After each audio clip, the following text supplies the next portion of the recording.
Bismillahirrahmanirrahim. Assalamualaikum warahmatullahi wabarakatuh. Apa kabar kawan-kawan semua? Semoga sehat selalu, tetap semangat dalam mengejar cita-cita yang lebih baik. Pada kesempatan kali ini, kita akan membahas tentang keragaman tempat kerja dan tenaga kerja. Manajemen digunakan untuk mengatur aktivitas operasional suatu perusahaan. Dalam sebuah perusahaan sering ditemukan keragaman tenaga kerja, juga keragaman tempat kerja. Adanya manajemen dapat membantu dalam pengelolaan sumber daya manusia serta membantu dalam melaksanakan aktivitas operasional perusahaan. Untuk lebih lengkapnya, mari kita bahas satu persatu. Keragaman tempat kerja didefinisikan sebagai sebuah orang-orang yang ada dalam organisasi memiliki perbedaan dan kemiripan antara satu dengan yang lainnya. Di dalam suatu tempat kerja terdapat beberapa orang atau beberapa kelompok orang memiliki kemiripan. Yang dimaksud dengan memiliki kemiripan adalah berkaitan dengan aktivitas yang dilakukan. Seorang karyawan memiliki tugas, kadang antara satu dengan yang lain itu memiliki tugas yang sama. Ketika mereka berada di bidang yang sama, dengan level yang sama, maka tugasnya akan sama. Sedangkan yang di atasnya, tidak ada pimpinan, memiliki peran yang berbeda. Keragaman dalam tempat kerja ini bisa menjadi sebuah warna baru, menjadi sebuah hal yang sering kita temukan dalam suatu organisasi. Organisasi dapat berjalan dengan baik ya, ketika keragaman tadi bisa dikelola dan menjadi suatu keunggulan dalam suatu organisasi ataupun manajemen. Mungkin akan timbul sebuah pertanyaan, apa pentingnya keragaman di tempat kerja? Kenapa di suatu tempat kerja kok harus ada keragaman atau terjadi keragaman? Yang pertama adalah berkaitan dengan menghadirkan bakat, pengalaman, dan keterampilan. Contoh, karyawan yang lama akan memiliki banyak pengalaman. Karyawan yang baru yang mungkin masih muda ketika dia belum punya banyak pengalaman bisa belajar dari karyawan yang sudah senior. Juga berkaitan dengan bakat, keterampilan atau kemampuan yang dimiliki oleh seseorang. Bakat baru, keterampilan baru bisa didapatkan dari tenaga kerja yang baru atau tenaga kerja yang lama yang kita berikan pelatihan dan pengembangan akan menghadirkan bakat dan keterampilan yang baru. Ini adalah pentingnya keragaman di tempat kerja yang pertama. Yang kedua, bisa menciptakan inovasi. Ketika ada beberapa hal yang berbeda, maka akan menciptakan sebuah peluang adanya inovasi yang baru. Mungkin dari metode yang lama, dari cara yang lama, dari produk yang lama, dari jasa yang lama sudah mengalami kejenuhan. Adanya keragaman bisa memunculkan ide. Ide yang baru itu bisa dikembangkan menjadi sebuah inovasi. Yang ketiga, adanya keterampilan berbahasa asing. Di Indonesia saja ada beberapa bahasa daerah. Dan nantinya ketika semuanya bertemu di tempat kerja, ada keragaman, akan menambah pengalaman, akan menambah pengetahuan berkaitan dengan bahasa. Juga berkaitan dengan bahasa asing. Ada negara-negara lain yang mungkin jadi satu. Ada beberapa tenaga kerja dari negara asing, akhirnya kerja bersama-sama, kita bisa belajar bahasa asing. Yang keempat, meningkatkan kinerja. Adanya keragaman, kita bisa terpacu untuk bekerja lebih bagus. Pertama, menumbuhkan bakat karyawan. Kalau tadinya mungkin bakatnya belum terlihat, bakatnya belum diketahui, dan adanya keragaman mampu memicu bakat karyawan untuk terlihat, biar keluar. Yang terakhir adalah meningkatkan kreativitas. Adanya keragaman akan muncul banyak kreativitas. Kita bisa belajar dari orang lain, kita bisa belajar dari para senior yang mungkin berbeda keilmuan, berbeda keterampilan, itu akan memunculkan banyak kreativitas. Ini merupakan pentingnya keragaman di tempat kerja. Keragaman yang sering kita temui di tempat kerja dapat dibedakan menjadi dua. Yang pertama berkaitan dengan surface level diversity, yaitu merupakan keragaman dalam hal karakteristik, karakteristik terkait dengan demografis, terkait dengan biografis, katakanlah seperti umur, ada agama, ada etnis, dan ras.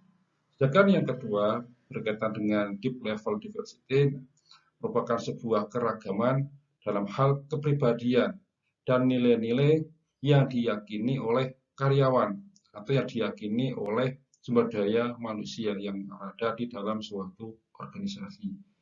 Kepribadian yang dimiliki oleh seseorang tentu akan berbeda dengan kepribadian orang lainnya. Juga berkaitan dengan nilai-nilai yang diyakini. Nilai itu banyak ya, adalah nilai yang memang menjadi sebuah nilai yang dimiliki seseorang atau nilai yang tertanam dalam seseorang itu akan memunculkan suatu rasa hormat yang berbeda. Ini merupakan keragaman dari dua kategori yang ada di dalam keragaman di tempat kerja. Adanya keragaman di tempat kerja akan mendatangkan beberapa keuntungan. Ada banyak keuntungan yang bisa didapatkan ketika terjadi keragaman di tempat kerja. Yang pertama berkaitan dengan perbedaan generasi. Adanya usia atau tahun kelahiran yang berbeda akan membuat beberapa hal yang bagus. Contoh begini, ada generasi X, ada generasi Z, ada generasi milenial. Nah, itu akan bisa membuat keragaman yang memunculkan pengalaman yang berbeda, memiliki sifat yang berbeda, dan kita bisa mengambil hal yang positif. Perbedaan generasi bukan menjadi sebuah halangan, tetapi bisa menjadi sebuah keuntungan kalau kita bisa mengambil manfaat, bisa mengambil sisi positifnya. Yang kedua adalah berkaitan dengan ras dan suku. Adanya ras dan suku akan menciptakan beberapa keindahan berkaitan dengan perbedaan kebiasaan yang berbeda atau mungkin cara hidup yang berbeda. Itu akan membuat keragaman yang ada dalam bekerja menjadi positif. Yang ketiga adalah berkaitan dengan jenis kelamin, juga berkaitan dengan kepribadian, ada status sosial, ekonomi, ada jenjang pendidikan, serta pengalaman. Latar belakang yang berbeda atau katakanlah dia lulusan dari jurusan yang tidak sama, nanti bisa saling berbagi pengetahuan. Kita tidak perlu belajar secara formal, tapi kita bisa belajar dari teman kita, nanti kita bisa belajar dari senior kita. Pengalaman sangat berharga yang didapatkan dalam suatu perusahaan atau dalam suatu organisasi. Keuntungan ini bisa dirasakan atau bisa didapatkan oleh semua karyawan yang bisa mengambil keuntungan dari keragaman di tempat kerja. Bagaimana membangun keragaman dan kebersamaan di tempat kerja? Ada beberapa tindakan atau beberapa hal yang harus diperhatikan. Yang pertama berkaitan dengan kreativitas. Kalau kita bisa menciptakan, kita bisa menggali kreativitas dari sumber daya manusia, maka akan terjalin atau muncul suatu keragaman dan kebersamaan yang baik di dalam tempat kerja. Yang kedua adalah berkaitan dengan produktivitas. Kita bisa membangkitkan tingkat produktivitas yang lebih tinggi, lebih baik ketika kreativitas dari sumber daya manusia atau karyawan itu bisa ditingkatkan. Yang ketiga berkaitan dengan retensi karyawan. Karyawan yang bertahan, kayak mungkin mempertahankan ideologisnya, mempertahankan terkait dengan kebiasaannya, itu bisa memunculkan kebersamaan yang baik. Perbedaan bukan jadi halangan, tapi perbedaan menjadi sebuah keunggulan. Ada juga keterampilan berkaitan dengan wawasan budaya, berkaitan dengan pemimpin yang memberi teladan, serta berkaitan dengan kejujuran. Dalam membangun keragaman dan kebersamaan ini harus dapat dikelola dengan baik. Ada pengawasan dari para pimpinan agar semuanya dapat berjalan lancar. Yang paling ditakutkan adalah beberapa keragaman atau perbedaan justru akan menjadi sebuah konflik di dalam dunia kerja atau di dalam karyawan yang kerja dalam suatu kelompok. Tapi Tapi kalau itu mampu dikelola dengan baik, perbedaan atau keragaman dapat meningkatkan produktivitas dan kreativitas karyawan. Apa yang dimaksud dengan manajemen keragaman? Manajemen keragaman merupakan proses manajerial yang komprehensif untuk mewujudkan lingkungan kerja bagi semua karyawan dan mendorong manajer untuk mengaktifkan, memberdayakan, dan memengaruhi karyawan dalam mencapai potensi secara penuh. Ini merupakan pengertian dari manajemen keragaman. Agar manajemen keragaman dapat optimal, maka ada beberapa penekanan yang harus dilakukan. Yang pertama berkaitan dengan kebijakan yang dibuat. Jadi sebuah manajemen harus mengambil kebijakan yang tepat agar ke depan atau dalam pelaksanaan aktivitas organisasional itu berjalan dengan baik. Yang kedua ada keterampilan manajerial. Keterampilan manajerial harus dimiliki oleh beberapa pemangku jabatan atau beberapa pimpinan bidang, bisa manajer lini, bisa manajer bagian, supervisor ataupun mandor, bisa juga mungkin direktur. Nah, ini harus memiliki keterampilan manajerial sehingga mampu mengelola keragaman menyeluruh, ya. Bukan hanya dalam satu kelompok, tapi secara keseluruhan dapat dikelola. Yang ketiga adalah berkaitan dengan kontribusi karyawan. Karyawan akan memberikan beberapa dampak, memberikan hasil. Kita harus bisa mengoptimalkan hasil atau kontribusi yang diberikan oleh karyawan. Ketika manajer atau ketika pimpinan tidak bisa mengoptimalkan peran dan kontribusi karyawan, maka ada banyak kerugian yang diterima atau ditanggung oleh perusahaan tersebut. Terdapat 3 pandangan atau 3 perspektif manajemen keragaman. Yang pertama berkaitan dengan diskriminasi and fairness paradigma, di mana seorang atau sebuah kelompok akan memiliki rasa hormat yang sama atau diakui dengan cara yang sama. Ada kesamaan dari antara satu orang dengan orang yang lainnya. Yang kedua berkaitan dengan akses dan legitimasi paradigma, di mana seorang memiliki kesempatan yang sama, memiliki akses yang sama untuk memperoleh informasi atau untuk memperoleh hal yang dibutuhkan. Jadi ada kesetaraan terkait dengan kesempatan maupun berkaitan dengan akses. Juga berkaitan dengan perjanjian.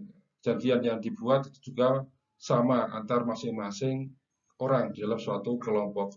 Yang ketiga berkaitan dengan learning and effectiveness paradigma, di mana seseorang mendapatkan kesempatan untuk mendapatkan pengembangan serta mendapatkan beberapa tindakan yang bisa mendatangkan keuntungan bagi para karyawan atau sumber daya manusia.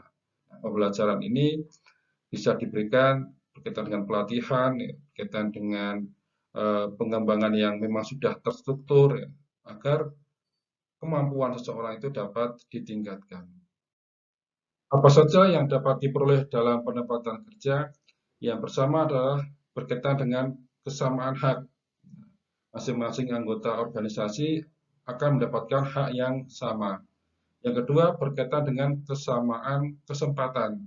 Beberapa anggota organisasi atau secara keseluruhan akan mendapatkan kesempatan yang sama.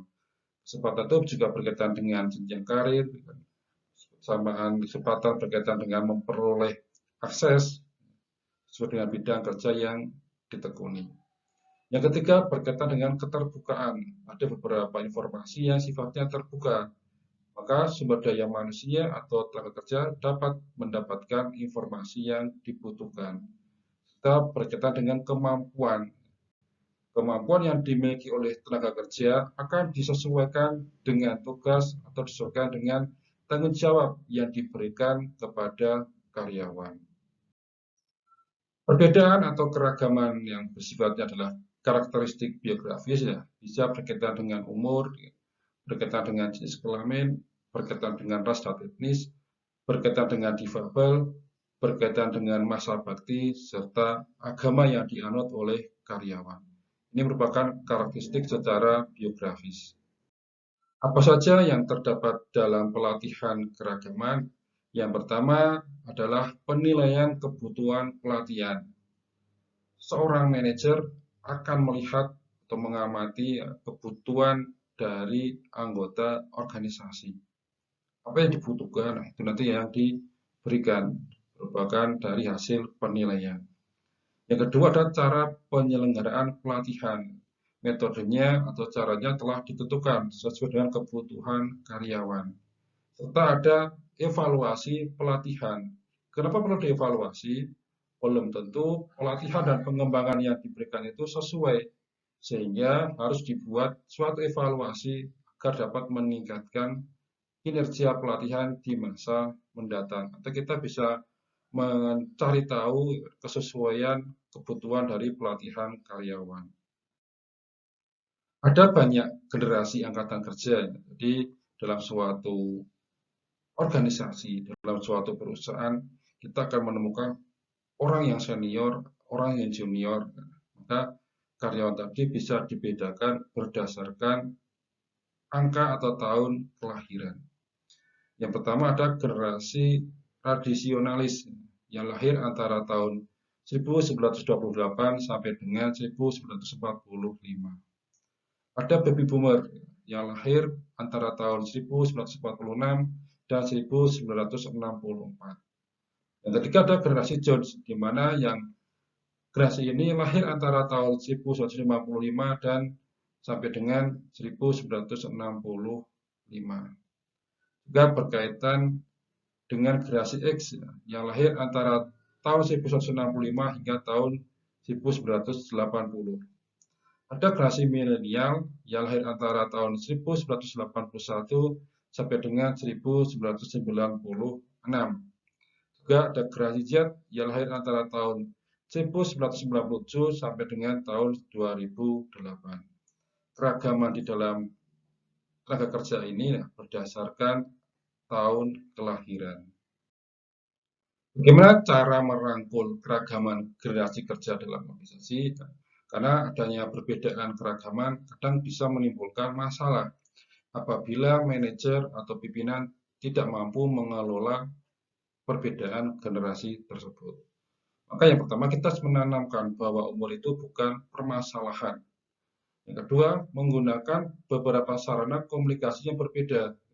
Kadang media yang digunakan antar generasi itu tidak sama, maka kita harus bisa menciptakan atau memberikan beberapa perlengkapan sarana komunikasi yang berbeda. Yang ketiga, menyusun program orientasi yang kuat serta melakukan evaluasi diri, di mana evaluasi diri itu bisa membuat kita tahu kan kekurangan atau kelebihannya di mana, atau mungkin kendalanya seperti apa, bisa diselesaikan secara bersama-sama agar tercipta koordinasi yang baik di dalam keragaman tenaga kerja. Terdapat dua jenis keragaman. Yang pertama berkaitan dengan keragaman tingkat permukaan, sedangkan yang kedua adalah berkaitan dengan perbedaan dalam nilai-nilai kepribadian dan preferensi kerja. Yang pertama berkaitan dengan keragaman tingkat permukaan, ada beberapa perbedaan yang mudah dirasakan dan dapat memicu stereotip, tetapi tidak selalu mencerminkan cara berpikir atau merasakan. Sebagai contoh, ada perbedaan tingkat permukaan yang dapat memengaruhi cara orang memandang orang lain. Pemahaman atau kemampuan dasar seseorang bisa dapat menimbulkan cara yang berbeda atau cara pandang kepada orang lain. Ketika kita akan melihat atau menilai orang lain, itu tergantung kemampuan yang dimiliki oleh seseorang. Yang kedua, berkaitan dengan perbedaan nilai-nilai dan kepribadian serta preferensi kerja, dapat dicontohkan adanya perbedaan tingkat, yang dimana perbedaan tingkat ini akan memengaruhi cara orang melihat manfaat kerja. Ada perbedaan dalam melihat manfaat kerja. Manfaat kerja ini yang bisa ditimbulkan akibat perbedaan yang ada dalam tingkat diri seseorang.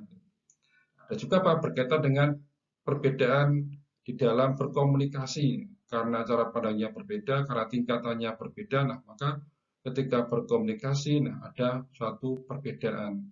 Juga berkaitan dengan reaksi terhadap pemimpin, juga berkaitan dengan proses negosiasi serta perilaku dalam tempat kerja. Ini merupakan perbedaan nilai-nilai kepribadian dan preferensi kerja. Mengapa kita penting mengelola keragaman tenaga kerja? Nah, yang pertama alasannya adalah kita harus menciptakan manajemen orang. Kalau kita tidak bisa mengelola orang yang ada di tempat kerja karena jumlahnya itu banyak, maka ada banyak masalah yang muncul dalam suatu organisasi. Manajemen orang mampu mengatasi permasalahan, mampu mengatasi perbedaan yang ada dalam dunia kerja atau dalam tenaga kerja. Yang kedua adanya kinerja organisasi. Untuk meningkatkan kinerja organisasi, maka sumber daya manusia harus mampu dikelola dengan baik, meskipun ada banyak keragaman di tempat kerja atau di tenaga kerja. Yang ketiga berkaitan dengan strategi yang dipilih. Manajer atau direktur maupun manajemen puncak akan membuat strategi yang tepat atau membuat kebijakan yang tepat, sehingga keragaman tenaga kerja tidak akan menjadi sebuah permasalahan, tidak akan menjadi sebuah kendala dalam melakukan aktivitas operasional organisasi. Terdapat dua kemampuan dasar yang dimiliki oleh karyawan. Yang pertama berkaitan dengan kemampuan intelektual. Ini terkait dengan cara berpikir, terkait dengan cara menganalisa suatu permasalahan, yang mungkin pengetahuan ini bisa didapatkan dari pelatihan formal atau dari pendidikan formal maupun yang tidak formal. Yang kedua berkaitan dengan kemampuan fisikal. Ada keterampilan, ada keahlian seseorang yang mungkin tidak sama. Kemampuan dasar ini bisa menunjukkan sebuah kemampuan dasar yang bisa dikembangkan dan dimanfaatkan oleh organisasi. Ketika sebuah organisasi atau perusahaan ingin merekrut karyawan, ingin merekrut tenaga kerja, maka ada dua pertimbangan, yaitu berkaitan dengan kemampuan intelektual serta kemampuan fisikal. Dimensi dari kemampuan intelektual ada beberapa dimensi ya. Pertama adalah berkaitan dengan number aptitude, di mana kemampuan ini terkait dengan kecepatan maupun akurasi. Sebagai contoh, ada seorang akuntan, dia harus bisa paham bagaimana menginput data penjualan ataupun data pajak. Dia harus bisa memasukkan data-data tersebut kepada akun yang sesuai atau dimasukkan dalam laporan keuangan yang sesuai. Yang kedua berkaitan dengan verbal comprehension. Seseorang memiliki kemampuan dasar dalam memahami sebuah percakapan, dalam memahami sebuah arahan. Secara bawah biasanya apa? Akan mendapatkan arahan dari para pimpinan. Ketika arahan yang diberikan tidak dapat dipahami oleh karyawan, maka tujuan atau capaian yang diinginkan tidak akan tercapai. Yang ketiga berkaitan dengan perceptual speed, juga berkaitan dengan dimensi inductive reasoning, ya, ada juga dimensi deductive reasoning, ada juga spatial visualisasi dan memori. Ini merupakan dimensi yang dimiliki untuk mengetahui kemampuan intelektual. Untuk faktor-faktor dalam kemampuan fisikal, berkaitan dengan dynamic strength, dan juga trunk strength, static strength, explosive strength, external flexibility, berkaitan dengan dynamic flexibility, ada body koordinasi, berkaitan dengan balance, stamina yang dimiliki oleh kemampuan seseorang atau stamina yang dimiliki oleh tenaga kerja yang ada di dalam suatu organisasi. Faktor-faktor kemampuan fisikal ini tentu menjadi pertimbangan yang penting bagi sebuah organisasi untuk memilih tenaga kerja atau dalam proses seleksi tenaga kerja. Konsep pribadi yang dapat diketahui dari seseorang atau tenaga kerja, maka berkaitan dengan kepribadian. Kepribadian seseorang dapat diketahui, dapat diamati melalui tingkah laku, melalui cara bertindak, maka orang lain atau manajer dapat menyimpulkan tentang kepribadian seseorang tersebut. Juga berkaitan dengan nilai luhur yang diyakini. Setiap orang memiliki keyakinan yang tertanam dalam dirinya, sehingga nilai luhur tadi menjadi cara pandang, menjadi sebuah konsep pribadi yang digunakan dalam berkehidupan, atau mungkin yang bisa digunakan dalam berinteraksi dengan orang lain. Kerja pribadi ini bisa dipahami oleh pimpinan agar keragaman dalam tenaga kerja tidak menimbulkan permasalahan maupun kendala. Alhamdulillah kita telah mempelajari keragaman di tempat kerja serta keragaman tenaga kerja. Mudah-mudahan yang kita pelajari pada sesi kali ini bisa bermanfaat untuk masa depan yang lebih baik serta dicatat sebagai sebuah amal kebaikan bagi kita semua. Terima kasih. Alhamdulillah. Wassalamualaikum warahmatullahi wabarakatuh.